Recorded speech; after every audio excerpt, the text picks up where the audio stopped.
Good morning. Don't scroll. I'm not MAGA. I'm an American. I was just interviewed by Minnesota Public Radio, and here's that interview. Have a great day. Saturday, he took a group of outdoor-focused social media influencers pheasant hunting in Sleepy Eye.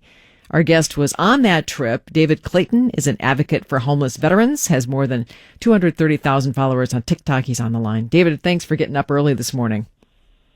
It's my pleasure. Thanks for having me on. You're considered an influencer. Do you see yourself as an influencer? And if so, how so?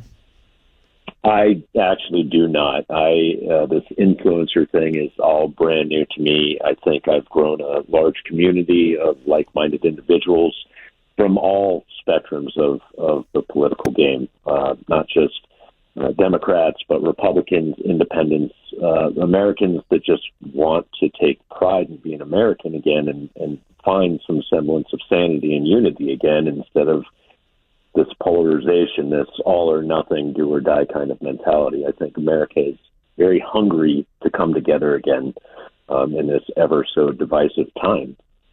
And why do you see the Walz-Harris ticket as being the connector here? Well, the one thing that really took me aback by Governor Walz is he is not a politician.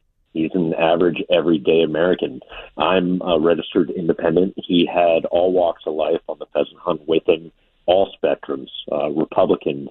There was one influencer who said outright that his brand deals would cancel him if he even had a photo op with Governor Walz because it is so polarized and divisive right now. But Governor Walz, he was just a normal guy. He was so pleasant, so kind, funny, and it's that kind of unity and compassion we need, because I think America is really tired of the legacy politicians and really wanting some genuine leadership. And I think we're going to have that with Harris Walz as the ticket. That Republican-leaning influencer you mentioned who didn't want to post much because of fear of losing some sponsorships. Do you know other men who are quiet about their support for the Harris ticket, and what do you make of that?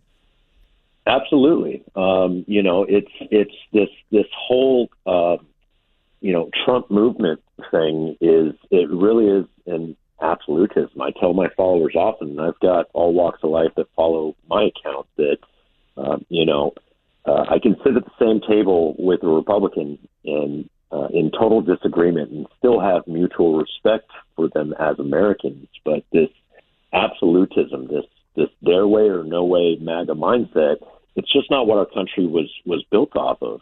It's not what makes America so great, and we really need to get back to some kind of sense of unity and pride in our fellow Americans. There's many MAGA-minded Americans that aren't really so MAGA-minded. They're more so independent, but they can't say it out loud because of fear of any kind of cancellation, because of this absolutism mindset that if you're not with us, you're against us. And that's really not what our founding is all about. It's more so about lifting each other up and supporting each other. So how then should you think the Harris-Walz ticket talk to more independent male voters who might not be as enthusiastic at this point? Well, when I sat down, we had a little kind of campfire session, minus the campfire, after the pheasant hunt. And Governor Walz gave equal time to everybody, if not even more time to the Republican-based outdoorsmen that were with us, because he wanted to kind of reiterate that his general message I picked up on was that we have so much more common ground than is said publicly out loud about our disagreements. I think the Harris Walz ticket is doing a really, really good job in reaching out to the everyday American in trying to broadcast that mindset. I think it's a party more so focused on unity than it is just winning, because it seems one side of the aisle is only focused on winning, The Harris-Walz ticket, in my personal opinion, seems to be more so on unifying the country to be able to make us as great as I personally believe we are. So, a final question here for you. I'm curious to know what you think about both campaigns using influencers, social media influencers. Do you think that's a good workable solution to reach other folks that might not be, paying attention via mainstream media?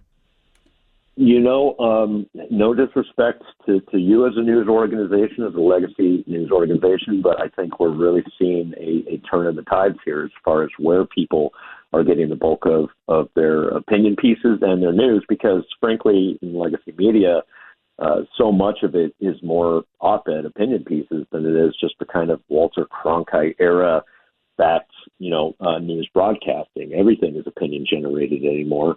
And I think a lot of the younger generation really finds the bulk of their news online, on social media now. And there are echo chambers, of course, on either side of the political spectrum or any given topic.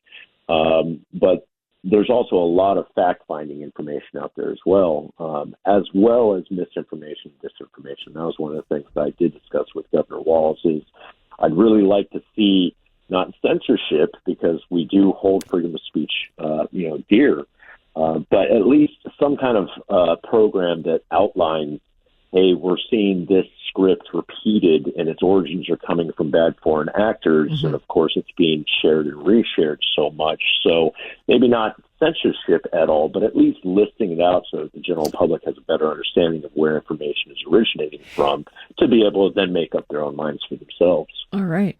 David Clayton, I appreciate the conversation. Thank you so much. It's absolutely my pleasure. Thanks for having me on. David Clayton's a social media influencer. I mentioned the governor will be in Wisconsin today. Our Dana Ferguson will be there as well. And of course, we're also going to cover the J.D. Vance fundraiser. It's